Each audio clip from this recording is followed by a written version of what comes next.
Assalamualaikum warahmatullahi wabarakatuh. Apa kabar anak-anak? Jumpa kembali dengan Pak Guru dan semoga kalian tetap semangat untuk belajar ya. Dan kali ini kita melanjutkan pembelajaran kita pada tema 6, subtema 1 dan pembelajaran yang kelima. Tujuan pembelajaran kita kali ini adalah dengan menentukan inti dari setiap paragraf bacaan dan membuat kesimpulan, kalian diharapkan mampu menyajikan ringkasan teks penjelasan. Kalian juga diharapkan mampu menerapkan konsep perpindahan kalor dalam kehidupan sehari-hari. Kemudian, dengan menyajikan lagu daerah yang menggunakan tangga nada diatonik, kalian juga diharapkan mampu memahami tangga nada secara umum. Baiklah anak-anak, ayo kita mulai pelajaran kita kali ini dengan mengamati gambar-gambar berikut sambil menjawab pertanyaannya ya. Coba perhatikan. Menurut kalian, bagaimana dengan ukuran kedua panci tersebut, nak? Ya, panci A lebih besar sedangkan panci B lebih kecil. Kalau begitu, manakah panci yang berisi air lebih banyak, nak? Iya, tentunya panci A. Mengapa panci A? Iya, betul sekali. Karena ukurannya lebih besar. Baiklah, pertanyaan berikutnya. Jika kedua panci berisi air itu dididihkan, panci manakah yang akan memerlukan waktu lebih lama untuk mendidihkan air di dalamnya? Iya, jawabannya adalah panci yang A, yang memerlukan waktu lebih lama untuk mendidihkan air di dalamnya. Mengapa demikian? Ya, betul sekali. Karena panci A airnya lebih banyak.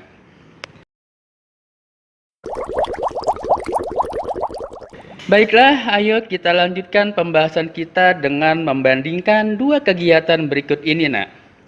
Dan memberi tanda centang pada kegiatan yang membutuhkan kalor lebih banyak. Yang pertama, mengeringkan pakaian yang sangat basah atau mengeringkan pakaian yang setengah basah. Ayo, mana yang membutuhkan kalor lebih banyak? Diberi tanda centang ya di kotak yang tersedia. Yang mana, nak? Iya, betul sekali. Mengeringkan pakaian yang sangat basah. Berikutnya, nak. Mengeringkan sapu tangan basah dari kain yang tipis atau mengeringkan handuk mandi basah yang tebal. Mana yang membutuhkan kalor lebih banyak? Iya, tentunya mengeringkan handuk mandi basah yang tebal. Tentu lebih banyak memerlukan kalor ya. Selanjutnya, mengeringkan rambut panjang sehabis keramas atau mengeringkan rambut pendek setelah keramas. Ayo, mana yang membutuhkan kalor lebih banyak? Iya, betul sekali. Mengeringkan rambut panjang sehabis keramas. Nah, anak-anak, sekarang perhatikan buku kalian halaman 51. Di sana ada 6 contoh tentang perubahan akibat perubahan suhu dalam kehidupan sehari-hari tentunya. Perubahan yang dimaksud adalah terjadinya pemuaian dan penyusutan akibat perubahan suhu tersebut. Anak-anak, tahukah kalian apa itu penyusutan dan pemuaian? Ya, pemuaian adalah perubahan suatu benda yang menjadi bertambah panjang, bertambah lebar, bertambah luas, atau berubah volumenya karena terkena kalor atau panas. Dan sebaliknya, benda juga dapat mengalami penyusutan. Penyusutan adalah perubahan suatu benda menjadi berkurang baik panjangnya ataupun lebarnya ataupun luasnya karena terkena suhu dingin. Pemuaian dan penyusutan bisa terjadi pada logam, pada udara, maupun pada air. Nah anak-anak, sekarang perhatikan buku kalian halaman 51. Di sana ada 6 contoh tentang perubahan akibat perubahan suhu. Baiklah. Keenam peristiwa tersebut adalah yang pertama, pemasangan kaca jendela. Para tukang kayu selalu merancang ukuran bingkai jendela yang sedikit lebih lebar dari ukuran kaca sebenarnya. Hal ini dilakukan dengan tujuan untuk memberikan ruang pemuaian bagi kaca saat terkena panas. Jika bingkai jendela tidak diberi ruang pemuaian, maka ketika terkena panas akan mengakibatkan kaca menjadi retak atau bahkan bisa pecah. Selain itu, untuk menghindari keretakan kaca saat ada bunyi yang menggelegar, seperti ketika ada petir atau bunyi keras lainnya.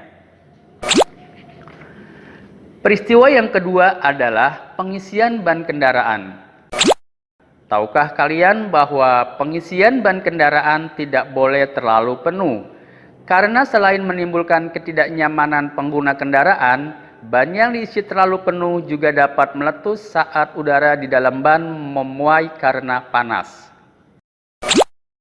Tahukah kamu bahwa kawat atau kabel telepon dan listrik dipasang mengendur dan tidak tegang? Hal ini pun dilakukan dengan tujuan agar kawat atau kabel tidak putus pada malam hari ketika mengalami penyusutan. Berikutnya adalah pemuaian pada gelas kaca. Pernahkah kamu melihat sebuah gelas kaca yang tiba-tiba pecah atau retak ketika dituangi air panas? Hal ini terjadi karena adanya pemuaian yang tidak merata pada bagian gelas. Oleh karena itu disarankan agar tidak menuangi gelas basah atau gelas dingin dengan air panas yang mendidih. Selanjutnya adalah pemuaian pada sambungan rel kereta api. Rel kereta api dibuat ada celah antara dua batang rel. Hal ini dilakukan untuk memberikan ruang muai sehingga saat terkena panas, rel tersebut tidak melengkung. Dan yang terakhir adalah pemuaian pada cairan termometer. Tahukah kalian cara menggunakan termometer klinis atau termometer badan? Ya, termometer akan ditempelkan ke beberapa bagian tubuh seperti mulut atau ketiak untuk mengukur suhu panas tubuh. Setelah beberapa lama, cairan di dalam termometer akan naik karena terjadi pemuaian setelah mendapatkan panas dari tubuh. Dan ketika termometer tidak digunakan, akan kembali turun karena mengalami penyusutan. Nah anak-anak, sekarang coba kamu tuliskan isi dari setiap paragraf teks di atas pada kolom berikut. Misalnya, pada paragraf pertama berisi tentang energi panas dapat mengubah benda. Silahkan kalian lengkapi setiap paragrafnya ya. Setelah itu, tuliskan kesimpulan kalian di bawahnya dengan kata-kata kalian sendiri, serta dengan menggunakan kata-kata baku yang tepat. Jika sudah selesai, tunjukkan kepada Bapak atau Ibu Guru. Nah anak-anak, sebelum Bapak akhiri, apakah ada pertanyaan? Ya, silahkan Dayu. Pak Guru, apakah jika logam dipanaskan dengan suhu yang tinggi dapat mencair juga? Benar sekali Dayu.